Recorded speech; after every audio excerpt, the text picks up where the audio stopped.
All right, folks, we are now live. We are back. Welcome again. This is the second part of our live from the Oasis.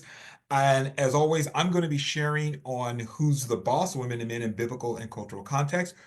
Believe it or not, we are on message number 50. So, message number 70. I'm sorry, message number 70.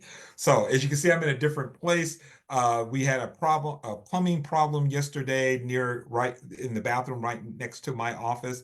And so the plumbers were coming to fix it. So I had to move out of there. We weren't sure when they were going to get here. So we thought, oh, we'll just move to another place. So Karen has graciously allowed me the use of her office. So got even a better background, as you can see in the back here. Let's pray, and then we're going to get right into our message. Father, we thank you in Jesus' name, as always, for your Holy Spirit who leads us and guides us and into all truth. We thank you for your truth, Father, and we thank you, Lord, as we study today, you will fill us with the knowledge of your will in all wisdom and spiritual understanding, so that we can walk worthy of you and to all pleasing in this issue of women in ministry, women in leadership, women and men together in the home, how we're to function together, Lord. We want to please you above all else. And we thank you for showing us your way.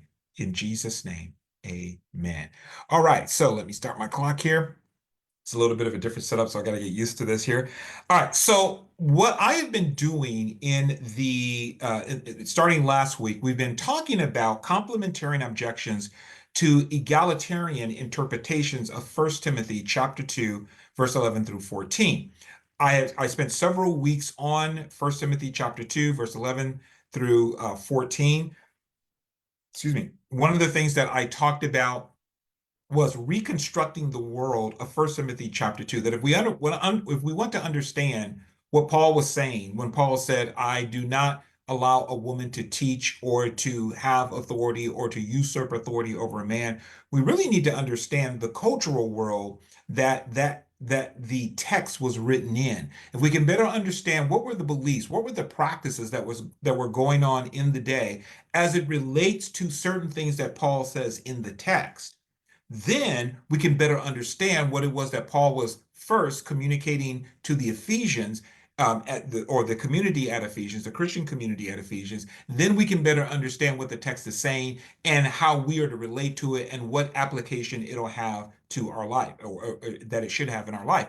So I spent a lot of time on that, and that was necessary. Now we're dealing with the complementary objections to my interpretation, which is an egalitarian interpretation, which is pretty much in line with almost 100%. There are some differences, but pretty much in line. It's the general consensus of egalitarian. So the idea here is that in First Timothy chapter 2, and in First Timothy, period, Paul is dealing with the reason he sent First Timothy, the letter to Timothy, is because he was dealing with false teachers. All right. And the false teachers had entered into the community, and that there were a certain group of women who had been deceived by these false teachers, who had embraced the false teachings, and they were spreading this false teaching. And when Paul says in First Timothy chapter 2 and verse 12, I do not permit or suffer or allow a woman to teach or to have authority over man, that he's not making a general, universal, transcultural, he's not laying down a general, universal, transcultural principle that applies to all women in all places, in all churches, for all times. Paul is dealing with a specific situation and telling Timothy, this is how I want you to deal with this situation. So that he's dealing with false teachers. He's dealing with women who have embraced false teaching, and they are spreading the false teaching. And it is these women that Paul is prohibiting from teaching. And these are the women that Paul is saying that they should be quiet, they should learn, and they should not be trying to dominate or be domineering over other men. That they're not supposed to do this. Rather, they are to learn in quietness. They are to learn without disturbing others. They are to learn having respect for their teachers. These are the women specifically. It's a specific situation that Paul is dealing with. So Paul is not dealing with all women in all places at all times. He's not laying down a general principle that he taught everywhere. This is specific to the situation at Ephesus. Now, does this mean that it doesn't have application for us today? No, it doesn't mean that. It does have application for us today. But in order to understand the application for us today, as I said earlier, we first need to understand how was it understood in the first century to the people to whom Paul was writing? So that is the general egalitarian view. Now, there are, as I shared last week, I began talking about last week, there are complementarian objections to this view that, number one, the letter was primarily sent to Timothy to deal with false teachers, that was the primary concern, false teachers and false teaching. There are complementarian objections to that. I covered that last week. Um, and I talked about the fact that complementarians like Mike Winger, and by the way, the reason I'm dealing with Mike Winger specifically, and I also talked about Dr. Douglas Moo, but I'm kind of focusing on Mike's teaching on this, is because Mike has really kind of come to the forefront in terms of the complementarian teaching.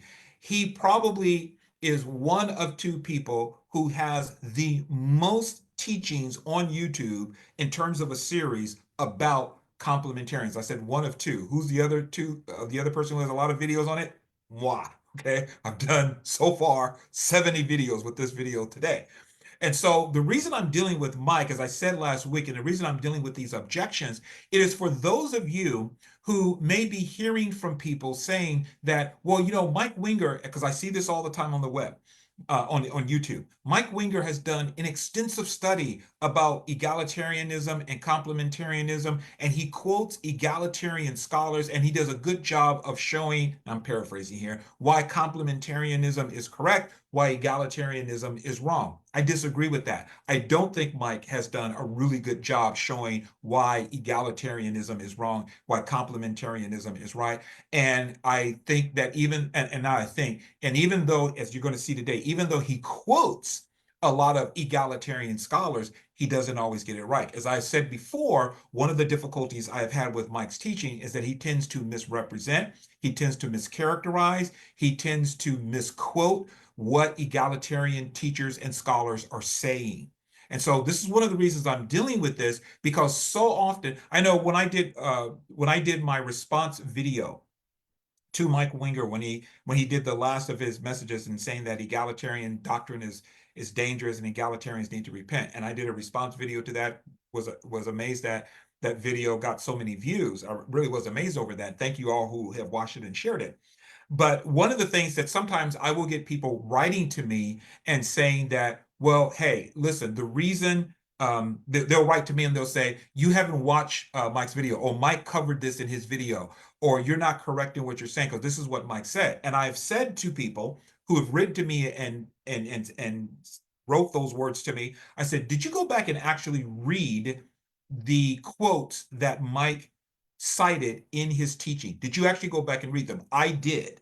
I have gone back and read every single quote because I have every single book, every single article that Mike has cited in his series. Either I own it personally, the majority of them I own personally, or I went to the library and got the book. And what I found often was that Mike was, again, misquoting, mischaracterizing, misrepresenting the work of egalitarian scholars. And so when I asked that question, I would write back to them and go, did you go back and actually read what Mike said? Did you actually read the source? Not just listen to him, but actually read the source? They never said anything. They never replied back. And I have never gotten a reply back. Like, yes, I have. Nobody's ever replied back. Now, I'm not trying to start a fight here. What I'm saying here is that information has been put out there by Mike. Thousands of people are seeing and listening to his videos. And I believe that there needs to be a response that is detailed. And this is why I'm going into such detail. So for those of you who are egalitarian or who are struggling trying to come to grips with some things that are said in the scripture, everything that Mike has covered, I am covering, and I'm endeavoring to cover it in detail, going even deeper down so that you can have a way of being able to say, oh, okay, so there is an alternative for looking at this. There is another way. This explains why this is being said. Okay, so this is one of the reasons I'm engaging primarily, as I said from the very beginning, with Mike Winger in the video. So it's Mike Davis and Mike Winger having a conversation, a dialogue, as it were, even though we're not actually talking to each other, but I'm responding to some of the things. Not the only reason I'm teaching it, but I am responding to certain things that he has said. Okay, so last week, Mike, one of the things we looked at is that Mike has rejected the idea that false teaching was the primary problem at Ephesus. We also looked at Dr. Douglas Moo, He also does not see this as being the primary reason. And what I did last week is I took some time to actually look at what Mike was saying. And my view was that Mike is wrong in saying that. Um, I objected to their objection, and I offered reasons based on the literary and grammatical context why I think their complementarian view is wrong, based upon literary as well as the grammatical construction and the grammatical context of the passage. Okay, so you can go back and look at this. Look at last week's video. I go into that. Today I want to look at another complementarian objection that was put forth by Mike Winger and a little bit by Dr. Moo. Mike goes into a very elaborate, detailed objection to this view that I'm going to share. And what is this view? Well, another egalitarian view that egalitarians have about First Timothy, especially First Timothy chapter 2, and why Paul said, I suffer not a woman, or I do not allow or permit a woman to teach or to usurp authority or domineer over man.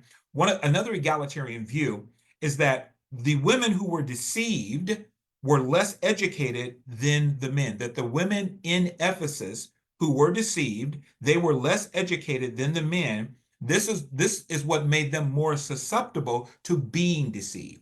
So again, that there were certain women who were deceived. These women who were deceived, that they were less educated than the men, and because of the lack of specific education, these specific women, were more open to being deceived. Okay, so this is another egalitarian view. So this is again a reason why Paul prohibits these women from teaching. He prohibits them from teaching until they learn more sound doctrine, until they learn more accurate teachings from the teachers who were there, until they get better, more sound, accurate teaching and doctrine. They are prohibited from teaching. This is an egalitarian view. So let me state it again, that the women that Paul are talking to, when he says, I do not allow or permit a woman to teach, the idea is these women were less educated than the men in certain specifics, and because they were less educated, therefore they were more open to being deceived, and this is why Paul prohibits them from teaching and being in positions of leadership. Okay, that's an egalitarian view. This view is also objected to and rejected by Mike Winger, and to a degree, not as elaborate as Mike, but to a degree by Dr. Moo. So let's look at this in detail, that the idea here of women being less educated than men, and so they were more susceptible to deception, and this is why they're prohibited from teaching and being in positions of leadership. Now, this idea and possible cultural background has been proposed by Dr. Craig Keener. He proposes this idea in his book, Two Views on Women in Ministry. So let me read to you from his book, Two Views, or it's not his book, it's actually four scholars, Dr. Linda Belleville, Dr. Craig Blomberg, Dr. Craig Keener, and Dr. Thomas Schreiner. Craig Keener is one of the contributors to this book, Two Views on Women in Ministry. All right, so let me read to you what Dr. Craig Keener has to say about this idea that the women were less educated than the men. Okay, so he says on page 229, this is what he says here. Let me read to you. Let me find it here. He says, in the vast majority of cases, men were more educated than women of the same social class. Okay, again, in the vast majority of cases, men were more educated than women of the same social class. And then on page 233, he writes, if the problem with the Ephesian women was their lack of education and consequent susceptibility to false teaching, the text provides us a concrete local example of a more general principle. And here's the principle. Those most susceptible to false teaching should not teach. So again, Dr. Craig Keener, his view is that he's suggesting if the background here, if what was happening historically and culturally is that the Ephesian women were lacking education and therefore were more susceptible to false teaching, then this text gives us a concrete local example of a more general principle, which is those who are most susceptible to false teaching, i.e., those who are less educated should not teach. Okay, so this is a position that many egalitarians, if not all egalitarians, hold, or most egalitarians. So I don't know if all, I don't know all egalitarians, but many of them hold this. I hold this, that these women were less educated than the men. And I'm going to add the word specifics because as we get into this, you'll see why.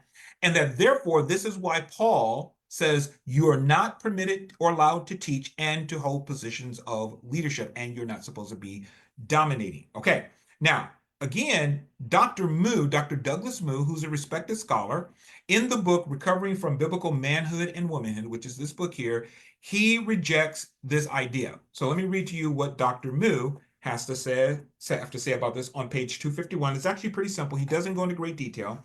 He simply says on page 251, it is surely not enough simply to suggest local or cultural factors that may restrict the application of a text. For with such methodology, any teaching in Scripture could be dismissed. In the case of 1 Timothy 2:12, none of the factors that we have considered above, nor any of the many others that have been proposed, and then he shares some that have been proposed. Women were not educated enough to teach. Jews would not have been offended by it. He says none of these factors proposed is stated or even hinted at in the text. Okay, so for Dr. Douglas Moo, he believes that the idea that women were not educated enough, that this is not hinted at in the text. So he rejects this idea. He doesn't believe that his belief is that this was not based upon a local situation, that Paul was laying down a transcultural principle, and we'll be getting into this based upon the fact that Paul uses Genesis chapter 2 and Genesis chapter 3. I'm going to be addressing them. It takes time to get into the details of it, because again, I want you to be thoroughly educated. And so that when someone comes to you and says, hey, listen, what your belief as an egalitarian, this is wrong, and here's the reason why, and they quote to you either something that Mike Winger said, you'll be able to say, there's another way of looking at this. Let me share it with you. Okay. So Dr. Douglas Moo does not believe that women being less educated than men is even stated or hinted at in the text. Okay. So Mike Winger also rejects this. Now he agrees that women were less educated than men, but he also rejects Keener's view and elaborates upon the reason why. So Mike does admit that the women could have been, might be, probably were less educated than the men. However, he does not believe that this is a valuable reason, and this is the reason why Paul said that the women are not permitted to teach. And he elaborates upon it in detail in his video. Let me share with you, I'm going to read to you, and I took time to go to Mike, and fortunately they had the transcript of what he was saying, and I took the time to write down or to copy over what Mike actually said. So if you go to his video, it's video I think it's video 12, all the debates on 1 Timothy 2:12. That's the video. Mike talks about these views. So starting around 8 hours and 23 minutes, Mike begins to share why he disagrees with Dr. Craig Keener and other egalitarians who hold the view that the problem was a lack of education among the women.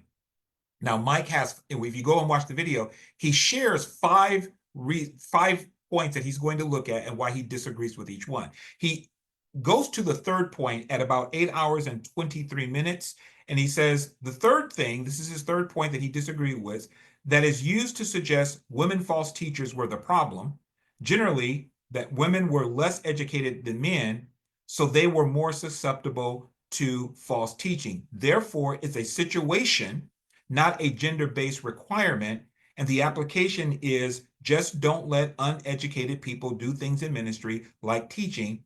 And he says, let's look at a quote here from Dr. Keener. So Mike's view is that, hey, one of the things that egalitarians say is that the problem was that women in general were less educated than men, so they were more susceptible to false teaching. Therefore, this is a situation-specific problem. It is not Paul was not laying down a gender-based requirement. And to that, I would say, yes, this is how egalitarians as a whole, this is how we would see it.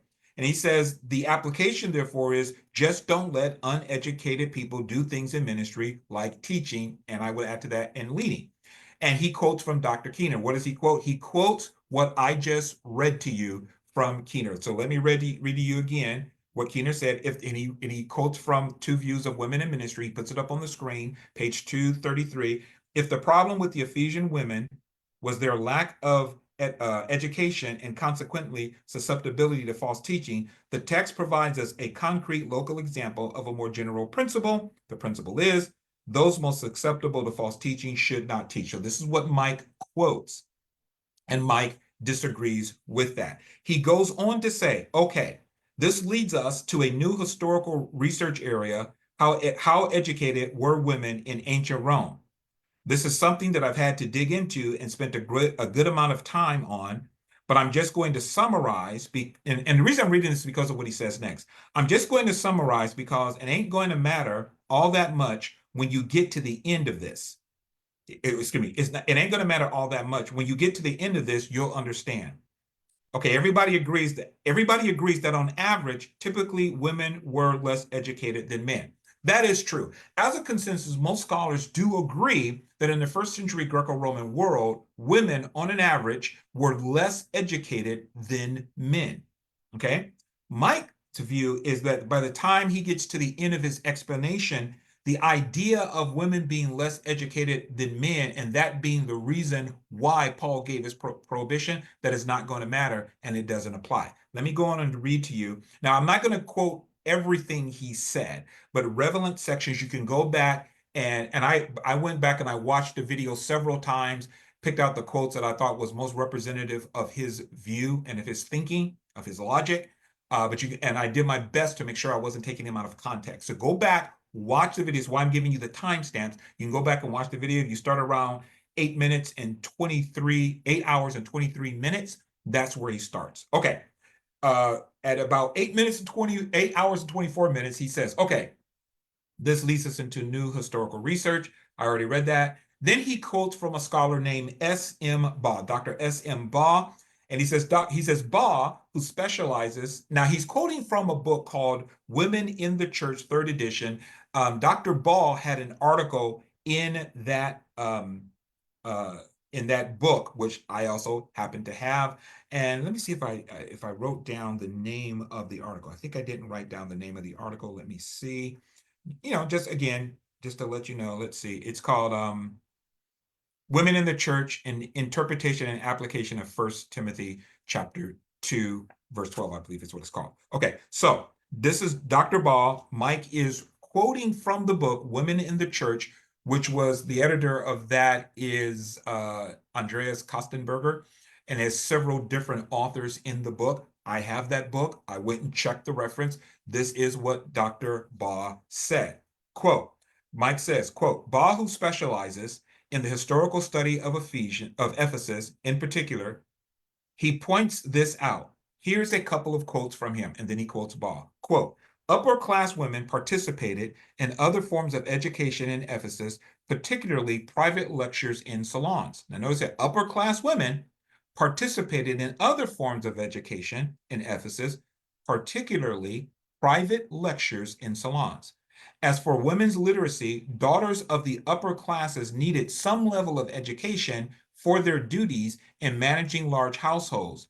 And though they were not commonly found in fields, that is, women, females, were commonly not found in fields like philosophy, women did read and write literature and poetry during this period. End quote. That's again from Dr. Baugh in the book Women in the Church, and his talking about some information relating to 1 Timothy chapter 2, the cultural context. So he's dealing with the cultural context. By the way, I will say this, it is actually a very good article, very good article. Come to find out, because I went back and read it again, I'm like, oh, wait a minute, we've actually come to some agreements as to the cultural situation that was going on in 1 Timothy chapter 2. He just goes in a different direction than I do, but we had some of the same conclusions. All right. Now, this is Mike Winger's word. He says, Paul, so Dr. Ball, let me go back. Dr. Ball recognizes that upper class women were educated. They participated in private lectures, that daughters of upper classes needed some level of education for their duties in managing large households. It was usually the duty of the wife to manage the household. So the wife would have to be educated in how to do that. And though he says they were not commonly found in fields like philosophy, women did read and write literature and poetry during this period. All of that I agree with. Okay. So when we said that women were less educated, we do not mean that they were not educated. It was just as a general rule, they were less educated than men. The same could be said. They do get into this idea. I don't think I included the quote here, but they also talk about that where Jewish women were concerned. Now, Jewish women were educated in aspects of the Torah, but from what we can tell, they did not go into advanced studies of the Torah like the men would do, studying with a rabbi. As I've shared in other studies, in this series in the New Testament about women, it appears that we only have one rabbi on record who we can see had female disciples. That was Jesus. Okay. Most rabbis, from what we can tell, did not take on women disciples for further advanced studies, but they did study the Torah, especially as it related to the household and their domestic duties. But again, the idea would be that the men generally had more advanced studies than the women in both the Jewish and Greco-Roman world. Okay, Mike Winger, this is what he says in response to Dr. Ball. Quote, Paul's warnings about the elaborate clothes and the hairstyles of women in 1 Timothy chapter 2, verse 9, implies some of these upper class women were part of the church in Ephesus, to which I would agree. I've taught on that extensively. He, Paul, warns against gold and braided golden hair. So that means that probably some very educated women were part of the church in Ephesus. Now, the reason he says this is because of Dr. Ball saying that upper class women would have received more education. I have no problem with that. This is probably true. Mike goes on to say, let me read it again.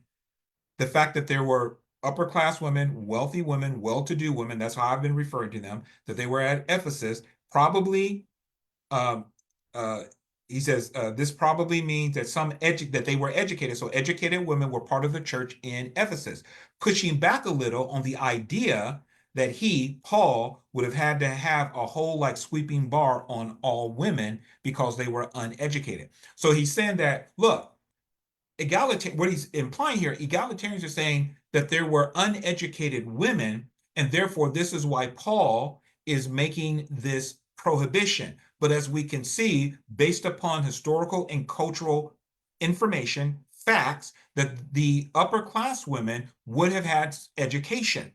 Therefore, we can see that there are upper class women in Ephesus based upon 1 Timothy chapter 2, verse 9. This would mean, in all likelihood, these women are educated. Therefore, this would mean that we have to push back against the idea that Paul is prohibiting the women because they were not educated. You follow me? This is Mike's reasoning that, hey, no, these women were educated, so we've got to push back against this idea that Paul is making this sweeping, he's creating this bar that applies to everyone, that if you're not educated, you can't teach, because we know that there were women who were educated. Okay, let me go on here. He says,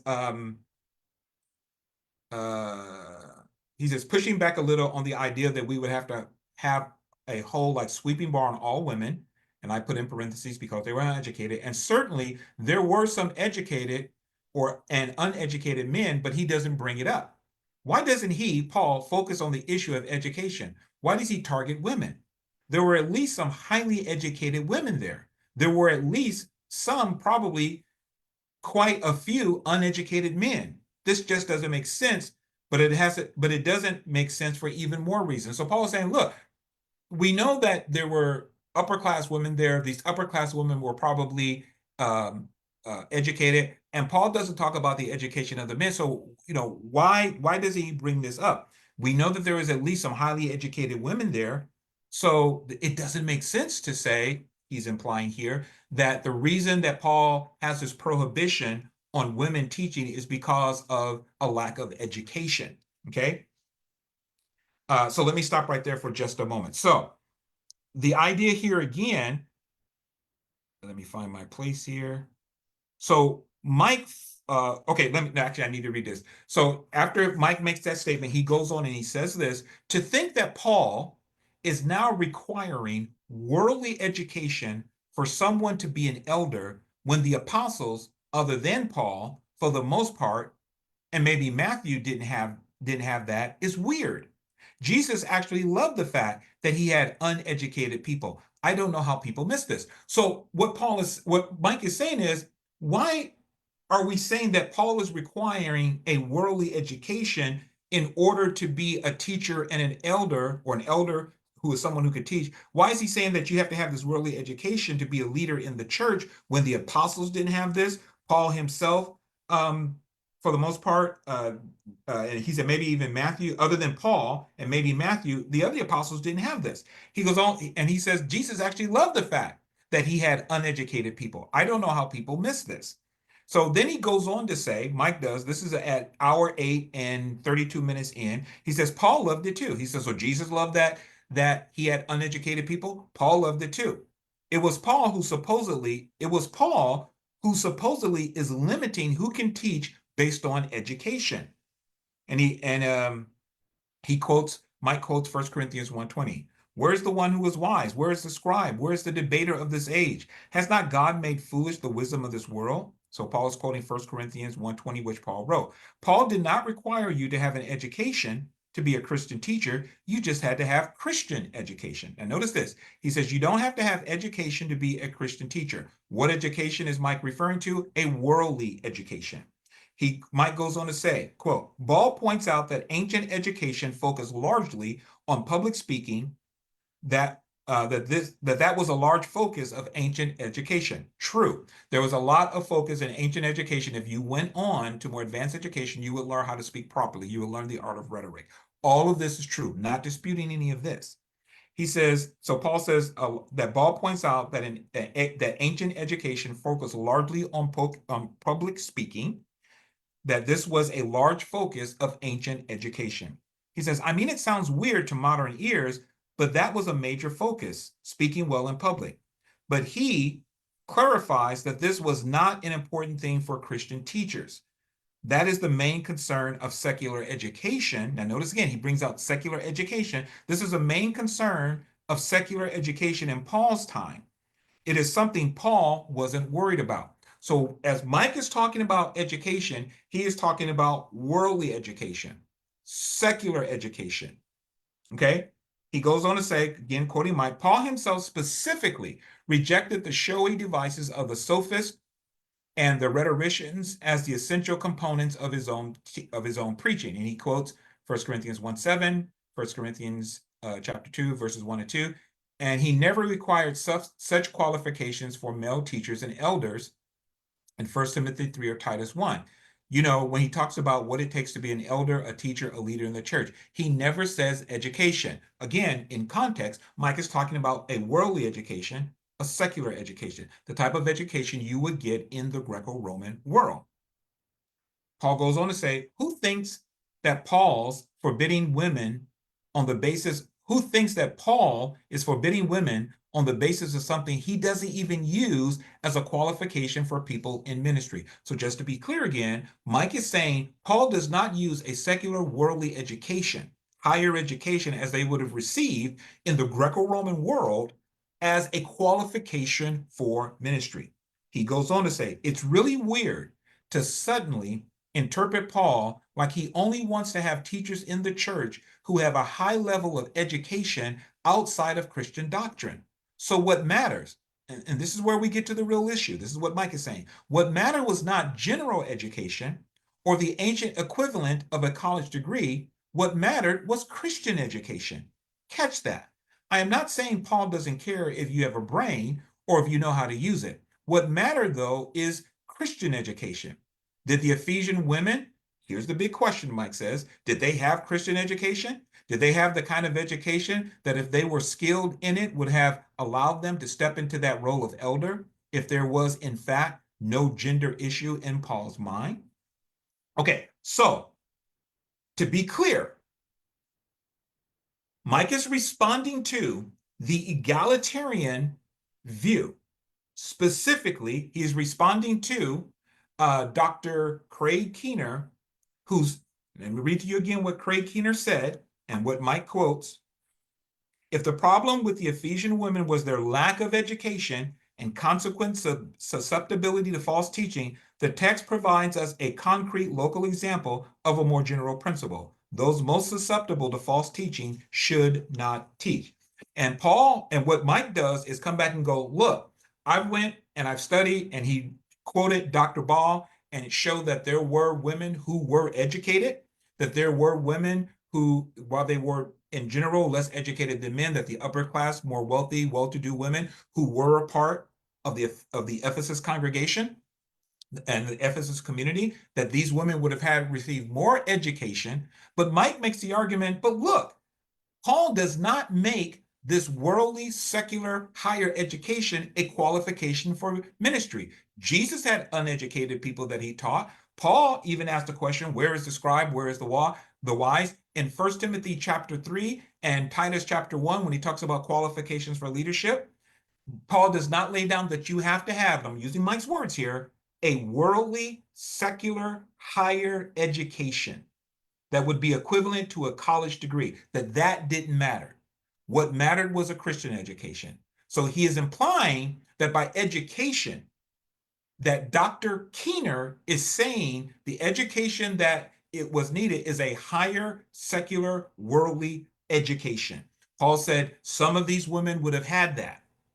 And yet Paul still says, I do not permit a woman to teach. Well, if these women had it, and if the reason for Paul saying the reason I don't allow these women to teach, as Keener and other egalitarians argue, if they're saying, and I argue, that the problem was a lack of education, and again, I say specific education, stay with me, then Keener is wrong, because these women would have had education. These upper class women would have had higher education.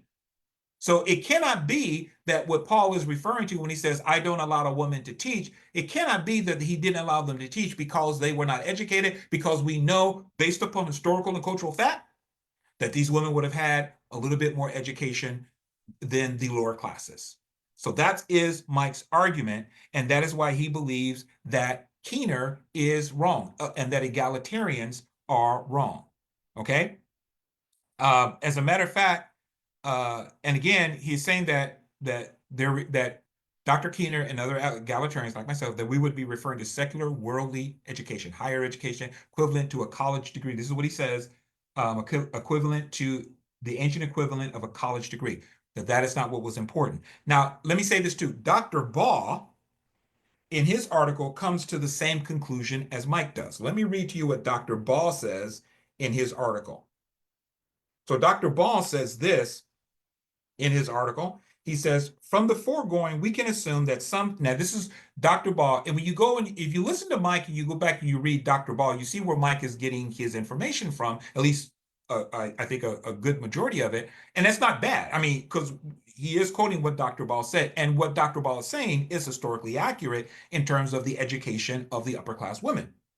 So Dr. Ball has talked about this education of upper class women. Then he says this, from the foregoing, we can assume then that some female members of the Pauline church were at least literate and possibly had a modicum of formal or informal learning.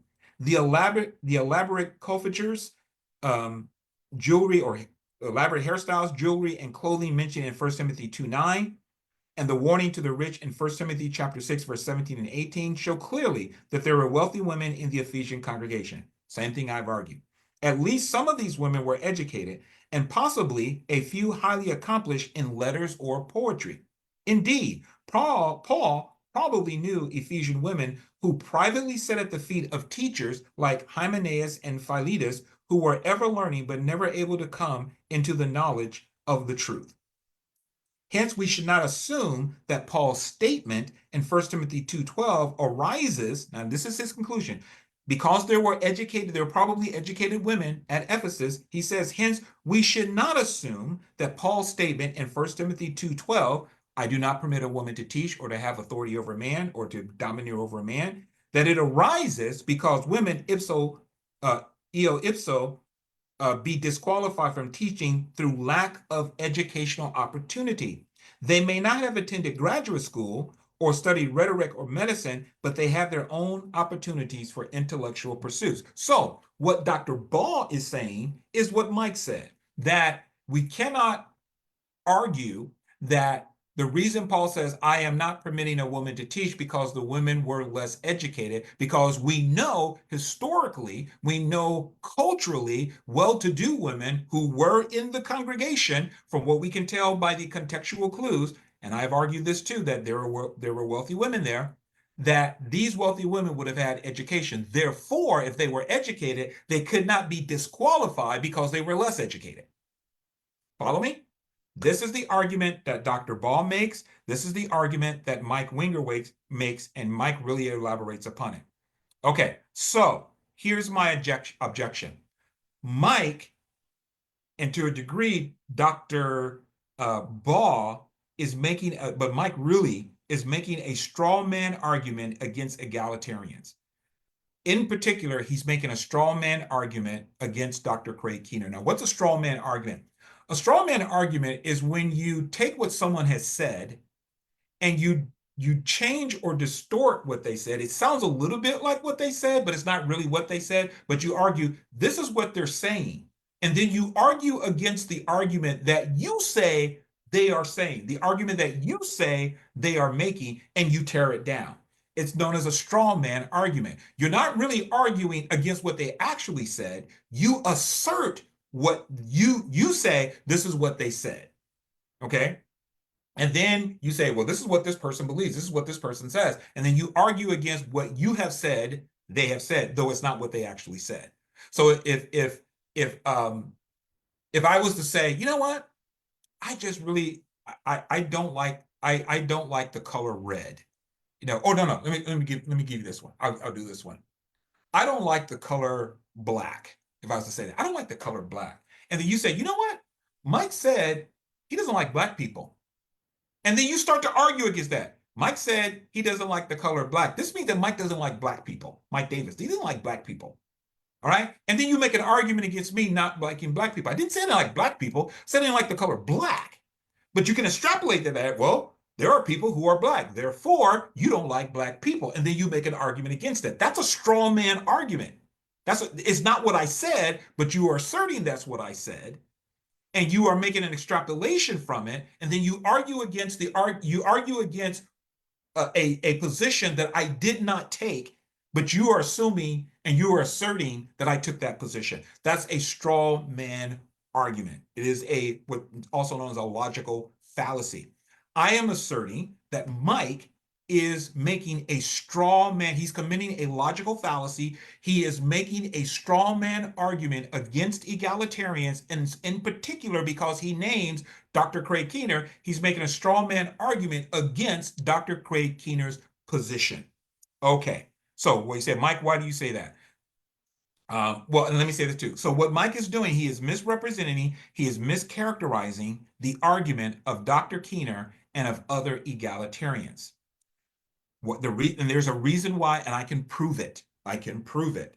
Okay, Dr. Keener, as we said here, and this is what the book Mike quoted from, Two Views on Women in Ministry. Let me read the quote one more time.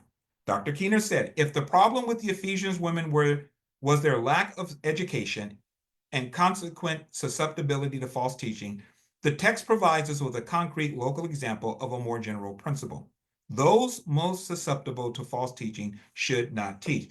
Now, Mike, that's all he quoted from Dr. Keener on this subject. Anyone listening to Mike would say, well, he said that he quoted from an egalitarian book. This is why I say, just because he quotes from an egalitarian book doesn't mean he's getting the egalitarian right. If you are a fan of Mike Winger, where this series is concerned, please go back and check the references. Okay, so let me show you why I believe and why I say, not just I believe, he's making a straw man argument. He quotes that one quote from Dr. Keener. He doesn't quote anything else. Let me read to you what else Dr. Keener says. From this book, Paul, Women, and Wives, Marriage and Women's Ministry in the Letters of Paul. Mike Winger owns this book. Mike Winger has quoted from this book. But when it came to this issue, Mike Winger did not quote from this book. This is from Paul, Women and Wives by Dr. Craig Keener, page 112. And this is what Dr. Keener says about a lack of education. He says, quote, and this is in the chapter Learning in Silence, 1 Timothy chapter 2, verse 9 through 15. He says, in that culture, the uneducated women seem to have provided the network the false teachers could use to spread their falsehood through the congregations. And in 1 Timothy chapter 5, verse 13 talks about the false teachers going from house to house. Dr. Keener goes on to say, this is probably because the women were not as well learned in the scriptures as men were, as we pointed out in the preceding chapter. In the preceding chapter, Dr. Keener was talking about 1 Corinthians 14, and where Paul was saying that the women were to be silent. He again says in that chapter that women were not as learned in the scriptures as men. He goes on to say, presumably, Paul wants them, the women, to learn so they could teach. If he prohibits women from teaching because they are unlearned, his demand that they learn constitutes a long-range solution to the problem. Women unlearned in the Bible could not be trusted to pass on its teachings accurately. But once they had learned what? The Bible, this would not be an issue, and they could join the ranks of women colleagues in ministry whom Paul elsewhere commends. So here on page 112, Dr. Keener is specific. He is talking about women being uneducated in the Bible, in Scripture. Now, let me read to you from page 116, same chapter, 4 pages later. Dr. Keener says, and when he talks about Eve, and when Paul writes about Eve, and it says, for Eve, I suffer not a woman to teach, nor to domineer over a man, because Adam was formed first, then Eve, and the woman being and the woman was deceived or in the deception and transgressed. Dr. Keener says the third possibility, he talks about what that verse means. The third possibility is what Paul intends, the third possibility is that Paul intends to connect Eve's later creation to why she was deceived. She was not present when God gave the commandment, and thus was dependent on Adam for the teaching. In other words, she was inadequately educated like the women in the Ephesians church. But what is the education connected to? Not being adequately educated in the commandment of God. Now, you don't have to agree. And by the way, he offers this as a third possibility, not as a third certainty. He says a possibility that what Paul was getting at is that Eve was not adequately educated by Adam where the commandment was concerned, like the women in Ephesus were not adequately educated.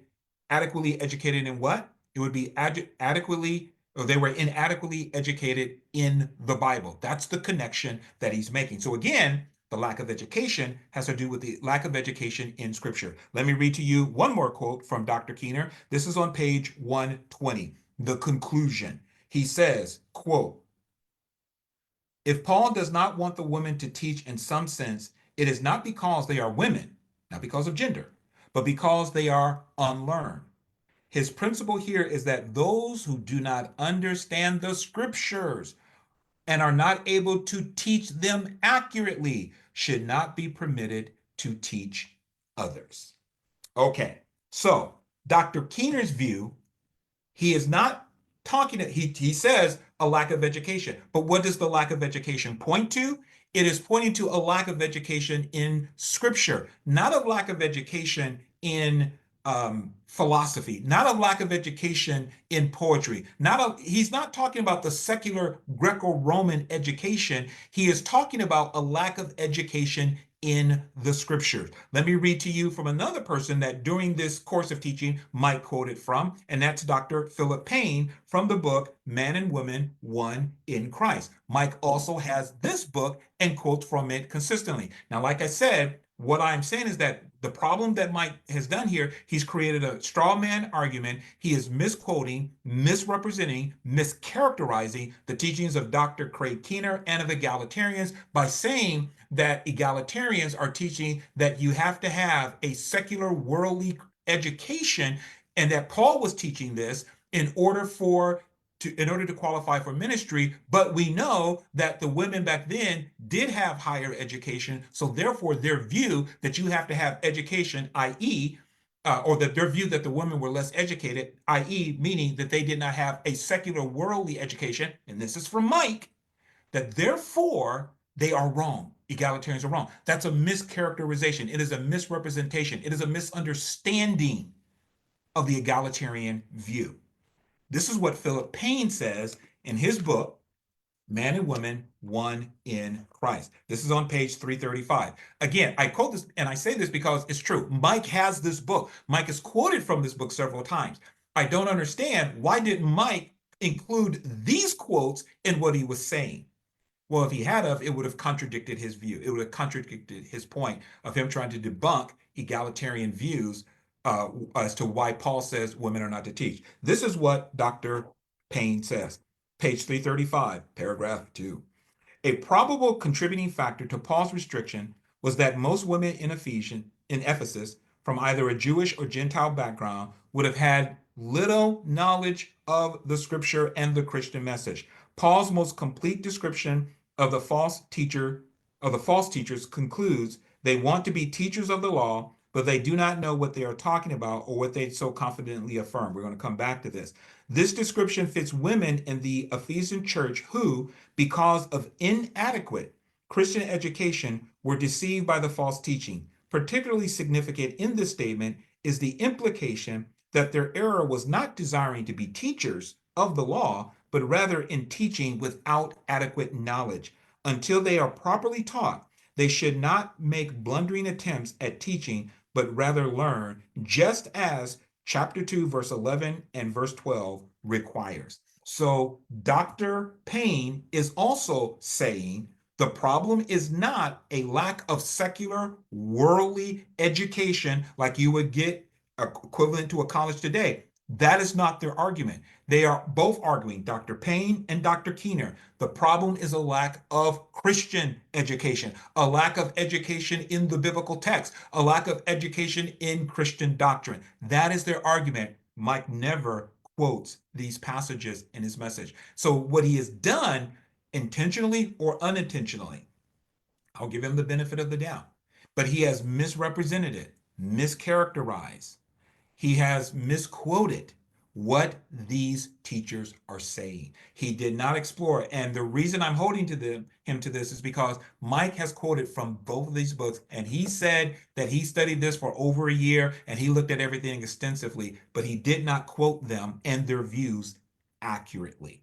He did not quote them accurately. And when I heard Mike say this, I went, wait a minute, because I have read both of these books. I went, no, that is not what they taught. Not sure why he did not include them. Okay, so as I said before, as Mike has done in other videos, he's misrepresenting, misinterpreting, mischaracterizing the work of egalitarian scholars. And he, again, I can't say he's doing it on purpose, but I would say this. His research in this particular area, as in some other areas, it was sloppy. There's no way around it. It was sloppy. You are not quoting these scholars correctly. Now, if anybody knows Mike, and you can tell him, hey, this dude, Mike Davis, said that you did not quote them properly, let him know. Give him the opportunity to correct it. And Mike should correct it because he is wrong. Mike says that they were talking about secular worldly education. No, this is not what Dr. Payne, this is not, especially Dr. Keener, it's not what they were talking about. He needs to issue a correction because that is wrong. Now, Mike, he even argues that what is needed for Christian leaders to qualify as leaders is a Christian education. But this is what Dr. Keener and Dr. Payne said, that until they are educated in the scriptures, they shouldn't teach. But they turned it around and also said, but once they're educated, then they can teach. So what Mike is arguing, that what is most important is a Christian education, literally in this book and in this book, they argued both of those. And again, Mike has both of these books. Okay, he has them, but he doesn't cite them. All right, let me share with you one more thing and then we'll close. Mike, after teaching this, he then goes on and he seeks to make the case that even a lack of education among the women would not be true at Ephesus. He says a lack of education is not a problem. And he goes on to say that even a lack of Christian education was not a problem. Now, by saying this, he's again saying, so therefore, Paul's statement, I don't suffer a woman to teach, could not have anything to do with the lack of education, either secular, because he says Paul wouldn't use that, but neither was Payne or Keener. And as I'm going to show you, he says a lack of Christian education wouldn't be a problem. Mike argues that the women of Ephesus would have had plenty of thorough Christian education.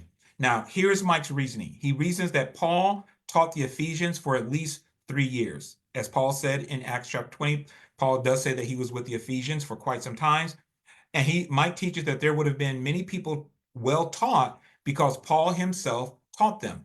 This is true. While Paul was at Ephesus, he was there for at least maybe 3 years. Paul, he said, I taught you day and night. They would have been well taught. Then Paul left Timothy in Ephesus to teach the people. Now, in 1 Timothy chapter 1, he says also to deal with false teachings. But Paul left Timothy there to teach. This is also true. Then Mike says that Priscilla was at Ephesus. Now, how do we know, according to Mike, that Priscilla was at Ephesus? Because Paul asked Timothy to greet Priscilla and Aquila in 2 Timothy chapter 4, verse 19. So in 2 Timothy, toward the end of the letter, Paul says, greet Priscilla and Aquila for me. He tells this to Timothy. So Mike argues Priscilla was in Ephesus. Okay? Let me read to you what Mike has to say about Priscilla. And let's see, did I read everything I wanted to read? Yeah. Okay.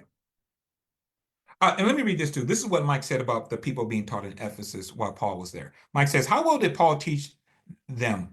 Talking about the people at Ephesus. Was he just occasionally teaching those 2 or 3 years? Was he teaching a lot? Well, in Acts chapter 20, he talks about this in his farewell address to the Ephesian elders. He gathered the elders at Ephesus and he tells them a few things. And then Mike reads from Acts chapter 20, verse 20, 26 through 28 and 31. Let's go over there and read it. I'm trying to stay within an hour, but I don't think I'm gonna make it. So go over to Acts chapter 20. Let me read to you first about what Paul said to the people at Ephesus. Acts chapter 20, and in verse 20, Acts chapter 20, verse 20. Paul says, where's it at here?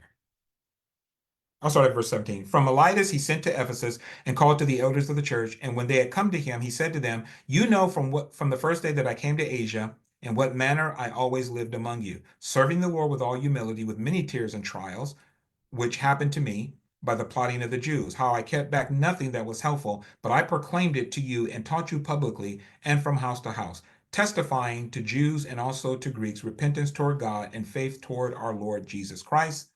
Then he says in verse 26, therefore I testify to you this day that I am innocent of the blood of all men, for I have not shunned to declare to you the whole counsel of God. Therefore take heed to yourselves and to all the flock among you, over which the Holy Spirit has made you overseers to shepherd the church of God, which he has purchased for his own blood. Now Mike reads these passages, and then Mike skips to verse 31. Therefore, watch and remember that for 3 years I did not cease to warn everyone day and night with tears. Okay, so Mike is right. Paul spent a lot of time teaching the Ephesians. This is very true. It is true that he left Timothy to teach there. Okay, Mike goes on to say that he believes that Priscilla was also at Ephesus. Okay. Okay. Let me read this quote too, because Mike says this. Paul didn't just teach on Sundays. And guess what? There were women in Ephesus who were taught by Paul for as long as the apostles were taught by Jesus, 3 years. And Paul says not to let them teach or have authority over a man. The education view falls apart completely when you apply it to what matters, which is Christian education. So Mike's argument is these women could not have lacked education because Paul was there for 3 years. So then Mike says this about Priscilla. Here's the Priscilla problem. Priscilla is still in Ephesus at this time. Priscilla is present, I say, this time. I mean, 2 Timothy. In 2 Timothy, when this problem is going on, he said, and then Mike stopped and says, let me break it down for you this way. Here's the logic. This is what he says. He applies as the egalitarian logic. There was such a huge problem of women false teachers. Paul just made it so that no woman could teach. And we know it because in Second Timothy, which came a little later, Paul writes about this problem of them, the false teachers, targeting females, targeting women. But in Second Timothy, we know Priscilla was in Ephesus, Second Timothy, not First Timothy, Second Timothy, because Paul greets her in Second Timothy. We go to Second Timothy chapter 4, verse 19. Paul tells Timothy to greet Priscilla and Aquila. So here we have Paul forbidding all women from teaching due to a problem that we're aware of about that we are aware about in a time when we know Priscilla was present. And Priscilla was certainly a capable teacher. If Paul was going to let any woman teach, it was going to be her. Now he said this is the egalitarian view. Then Mike says, so egalitarians will use the circumstances of Second Timothy to show support for female false teachers, that they were there, such that Priscilla would be forbidden from teaching. In other words, Mike is saying egalitarians will use Second Timothy to show that there was a problem of false teachers. And this is why Paul forbids teachers in First Timothy chapter 2. But my argument is that this would also prevent Priscilla from teaching, and we know she was capable. So he says, yet Priscilla is present, and every egalitarian agrees that she was a capable and solid teacher. So their view, the view being that Paul does not allow women to teach because there were female false teachers who were teaching falsely because they had been deceived, and they had been deceived because of a lack of education. Paul's view is that can't work because we see from 2 Timothy chapter 4 that Priscilla was at Ephesus and she was a capable teacher, and yet Paul is against all female teachers. So he says their view doesn't fit the evidence. He says it is being patchworked together. Then he says, we're not done yet, because after Paul left, he left Timothy in Ephesus for a long time, for years, just to ensure proper teaching continued. We also know that Apollos ministered there, and he encountered Priscilla and Aquila. He says, obviously, there was one woman educated in Ephesus who was able to teach Christian theology to Apollos, and we even know she was present when 2 Timothy was written because Paul greets her. One more quote here, I believe. So typically, egalitarians will say the same problem with female false teachers, and in Keener's case, based on low education, it was happening in 2 Timothy, and yet we know Priscilla was there, and we know that she was educated, and we know that she was able to teach and was capable. Whether she was approved in that elder role, that's where 1 Timothy 2 weighs in. And for this, Mike says, no, Paul says no women were able to teach. So in Mike's view, he said this just doesn't work. This women not being able to teach because they were less educated and therefore susceptible to deception. Therefore, they were not able to teach. He said it doesn't work because we know at least one educated woman was there. That was Priscilla. We know she was capable, but yet no woman. Paul says, I don't present, and Mike says this, that Paul put this prohibition on all women. Okay, this is his view. This is what he is saying. Do I need to read this? Let me see. No. So let me go back to my notes and I'll come back. Okay. So Paul's view is that Priscilla was there. She was a capable teacher. She could have taught women at Ephesus. But Paul says that there are female false teachers and no woman is permitted to teach. This is Mike's view. So therefore, even Priscilla would not be allowed to teach men in a position of authority. And also, she would not be allowed to teach because Paul says, I don't permit any woman to teach. So if the reason Paul says this, according to Mike, is because the women were less educated than the men, and therefore susceptible to deception, what do you do with Priscilla, who's a very capable teacher, who is very educated, that she was able to teach theology to Apollos? And they'll say in a private setting, not in a public setting. So that's why she can get away with that. But so for Mike, if Priscilla was there and no woman was able to teach, including Priscilla, and she was educated, then the reason Paul gave that prohibition was because of the lack of education with the women. He says, nope. And Mike even says that wouldn't even apply to education in the scripture because Paul had taught there for 3 years. Timothy was there. Priscilla was there. She could at least taught the women, but she wouldn't be able to teach the men. So these women, according to Paul, was educated, they were educated in the scripture. Paul states that between the time that he left and First Timothy was written was about 10 years. 10 years would have passed. So the time Paul left Ephesus, and then when he sent the letter to Timothy, about 10 years had passed. Most scholars would agree with this. This is what Paul says about, this is what Mike says about that. The uneducated women, like, who could they be 10 years later with so much Christian education? So he would say, okay, so when Paul starts off, yeah, these women are educated, but he teaches them for 3 years. And then he sends the letter for Timothy. Teaching has been going on for 10 years. He said, who could they be 10 years later with so much Christian education and so much background and so much nurturing that happens in that church? The only way uneducated Christian women could be there is if they showed up, they're new converts, or those people, or they're like those people who show up like for Christmas or in Easter.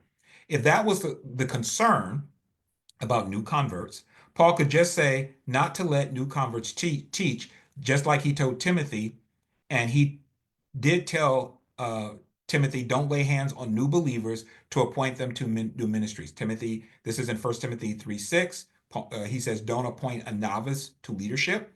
He says, wait till they're like a little bit more mature in the Lord. Don't lay hands on anyone too quickly.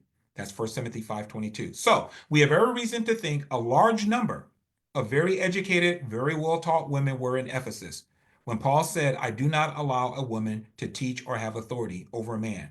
This is where it is. This is where I say that, this is where I say a fatal flaw. Step 3 in the case of the egalitarians. He said this is a genuinely fatal flaw. And step 3 is that the reason Paul prohibits, he makes the statement in 1 Timothy chapter 2 is because there were women who had less education than the men. These women, therefore, were more susceptible to being deceived, and this is why Paul says they're not allowed to teach or be in positions of authority. Mike argues, no, these women would have been educated for over 10 years or 10 years, 10 years or more. They would have been educated. They would have been very educated. They also would have had secular educated, but that, he said, that's not really an issue, but they would have been educated in the scripture because Paul would have taught them. Timothy would have been there. Priscilla would have been there. They would have been educated, these women. So the egalitarian view that these women, that Paul prohibits certain women because of less education is untrue. Okay, so let me offer now my objection. Number 1, about Priscilla being in Ephesus. Yes, 2 Timothy chapter 4, verse 19 tells us that she was in Ephesus because Paul tells her in 2 Timothy, not 1 Timothy, 2 Timothy, greet Priscilla and Aquila. Okay, so in 2 Timothy, she is in Ephesus. But was she in Ephesus when Paul wrote 1 Timothy? There is no evidence of this. And Mike provides no evidence. He just infers, he just asserts based upon what was said in 1 Timothy, which was written later, anywhere from 1 to 2, maybe 3 years later. He believes that she was in Ephesus when Paul wrote 1 Timothy. We have no greeting from Paul to Priscilla in 1 Timothy. We just have it in 2 Timothy, which is a later letter. Do we have any evidence that she was there? We do not. I'm going to read to you something from Taryn Williams and Andrew Bartlett from their website, Taryn Williams' website, tarynwilliams.com. They did an article, What Winger Presently Gets Wrong, Women Leaders in the New Testament, Part B. You can find that at tarynwilliams.com. And Taryn, if you're watching this, thank you so much for the work you and Andrew have done. They said, quote, after Priscilla and Aquila had ministered in Ephesus for a number of years, by AD 57, they had returned to Rome. If you look in Romans chapter 16, verse 3 and 5, Paul greets them. They're in Rome. About 9 years later, AD 66, by the time of Paul's second letter to Timothy, we can see that they were in Ephesus again. Now, this is by the time of the second letter, because Paul greets them in the second letter, but they are not mentioned in his first letter to Timothy. And there is no evidence that Priscilla and Aquila were already back in Ephesus when Paul wrote 1 Timothy. So the idea that when Paul wrote, I do not permit a woman to teach nor to usurp authority or to have to dominate over a man, that Priscilla was there and therefore that would have applied to her. No. Mike is trying to make that argument that, well, hey, Priscilla was there and she was capable. She had education. So Surely 1 Timothy 2:12 cannot be applied to women who lack education because Priscilla was there. We do not know if Priscilla was there. We know she was there in by the time 2 Timothy was written, but there is no evidence that she was there when 1 Timothy was written. So you can't say that. Somebody says, well, okay, she could have been there or she could not have been there. So you can't use that as an argument. It doesn't hold water. Okay, let's move on from there. Because Mike just asserts this and says she's in Ephesus when 1 Timothy is written, but there's no evidence for it. Number two, about the women in Ephesus having 10 years of education in biblical teaching and not being novices. Mike assumes that 1 Timothy 2:12 is to all women at Ephesus. But as I and other egalitarians have argued, it is not to all women in Ephesus, but to a certain group of women, the well-to-do women. So this is a mistake that Mike makes. He says that 1 Timothy 2:12 is to all women. That's based upon his complementary interpretation. What I have argued, if you go back and watch the videos, I said this is applying to specific women because there would have been well-to-do women, there would have been poor women, there would have probably slave women. And Paul's statement in 1 Timothy chapter 2, verse 12, when you look at it in the flow of the conversation, it has to do with the women who were well-to-do. So it did not apply to all women in Ephesus. Mike, in his assumption, believes that the women that Paul is addressing have been a part of the congregation for 10 years. He believes that all the women that Paul is addressing have been there for 10 years, but there's no evidence for that. Mike himself admit that there were novices at Ephesus, that there were new converts in Ephesus. He references 1 Timothy 3:6 and 1 Timothy 5:22 in this regard. There were new people coming into the church within that 10-year period. The women spoken of in 1 Timothy 2:12, I argue, would be novices in the faith who have been deceived and they're spreading the false teaching. What is the basis for my argument that the women are probably novices who are being deceived? Well, this brings me to my last objection. This is my last one. If false teachers are female and novices, Mike says, Paul would have said, I do not permit novices to teach. He says, look, if they were novices, he wouldn't say, I don't permit women to teach. By the way, he didn't say, I do not permit women to teach. He said, I do not permit a woman to teach. It's in the singular in the Greek. I do not permit a woman to teach, nor to usurp authority over a man. What I am saying is that the women that the a woman he's referring to, he's referring, I believe, to those who are novices. They are new, they're teaching falsely, and they're being domineering. They are a subset of the women in 1 Timothy chapter 2, verse 9. Okay? And I've argued that. Go back to the earlier videos. He's not talking about all women. But just because Paul did not say that I don't permit novices to teach, well, let me back. So Mike argues because Paul did not say that I do not permit novices, therefore the women are not novices. So in Mike reasoning, if Paul didn't mention that they are novices, then if Paul didn't say, I don't permit novices to teach, therefore they're not novices, I would say that's Mike's reasoning, but that's poor reasoning. And that's not looking at the text very closely. First of all, let me go to 1 Timothy chapter 1. 1 Timothy chapter 1. Now, Dr.